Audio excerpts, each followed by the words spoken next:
I came to Doyle Dane Bernbach at the end of its glory days, and it was a great place to work. When I told people that I was going to work at Doyle Dane Bernbach, it was like telling people that I was going to play for the New York Yankees baseball team. It was a tremendous kick. It was a tremendous kick for me, and it was really a wonderful time. I spent about 5 years there. I learned how to do advertising, which a friend of mine compared to being good at the New York Times crossword puzzle. Once you learn how to do it, it's kind of boring, which was true.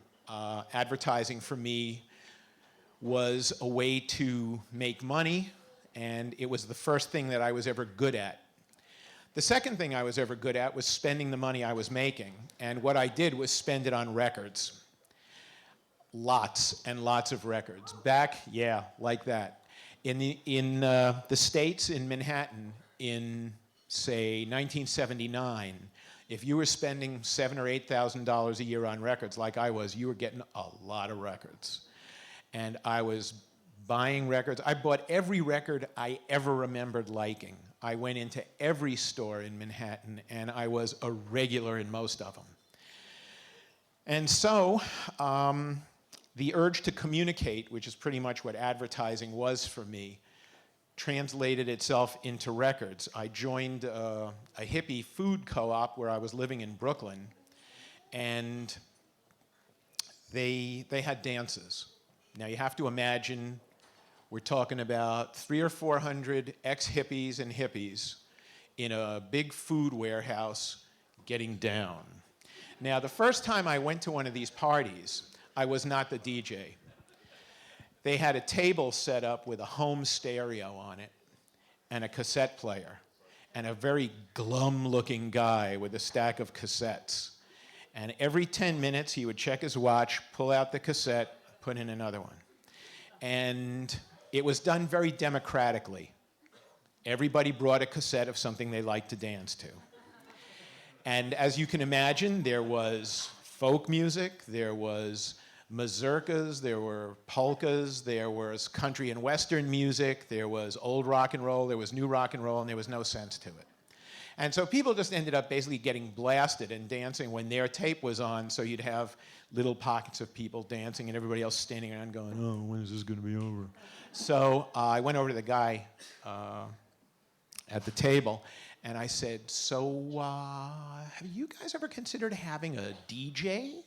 He said, no one wants to do it. I said, oh, my man, I'm your guy. And I talked him into renting a PA setup, and the next time they had a dance, I DJ'd. And it was a lot of fun for me. It was really great, because I had done a little bit of radio DJing in college, and this was back when you didn't have faders. You had knobs, you know, so we rented a mixer with knobs, and I stood up on top of the dairy food case and twisted the knobs and played music, and it was a success. And it really kind of got to me. It was a lot of fun. So I DJ'd there for quite a while, a couple of years. And the thing about DJing to a crowd like that, which is essentially a closed community, is the values in the community tend to impinge on one's record playing ability. I was playing Brown Sugar at one point, the Rolling Stones song, which I realize is unutterably corny right now. Who would possibly dance to that? But there was a time when you would put that on and it was like throwing a match into gasoline. Everybody just thought it was great. So I had the dance floor heaving along with this, and someone comes along and taps me on the shoulder and goes, I think you should take this song off right now. And I said, and why would that be? He said, because this is demeaning to women. It's like, well, okay. I'll tell you what, take a vote. If you can get more than half the people on the dance floor to tell me to take it off, I'll take it off. So he had to fall back and consider. The song ended, and that was the end of it. But this was, the death knell was in the air for me to DJ at this place. So I started DJing on my own. I did soul dances at a Jamaican dance hall down the street from the food co-op and had a really great time.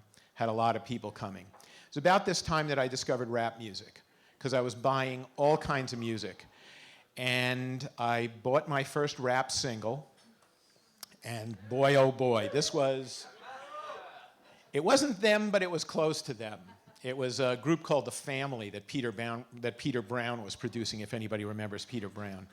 And it was transformative for me. I just, for whatever reason, and I was very lucky, I have to say, that this happened. It wasn't that because I was a particularly discriminating purchaser, I would buy everything. But when I heard this record, it was just, wow. I've been waiting all my life to hear this, and I didn't even know it.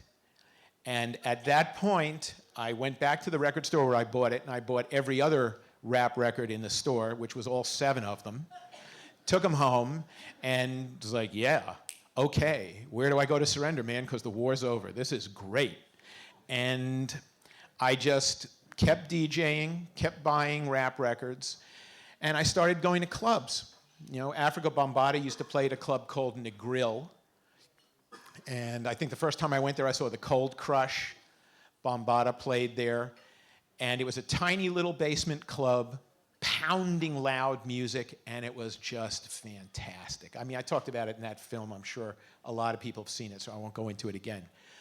But it was really, really great. And then the scene moved to the Roxy, which was this enormous converted bus garage that was a roller rink that had hip-hop on Friday nights. About this time, I was still working at the advertising agency, and I was doing radio commercials because I liked doing radio commercials, and radio commercials are a distinctly non-glamorous part of advertising. Nobody wants to do radio adverts because you don't get to go to Los Angeles, you don't get to spend a lot of money, you don't get to be with directors who are doing commercials when they're in between films. You go to a studio in a dark room and you record somebody and you leave. And I liked it and nobody else did, so I got a chance to do a lot of radio commercials. At one point, I was working at this studio, I walked in, and the engineer had the Robert Rauschenberg Talking Heads record up on the wall, and he had all this other cool gear around. And I said, so this is cool, we should hang out a little bit. This was my friend, this is the guy who became my friend Douglas.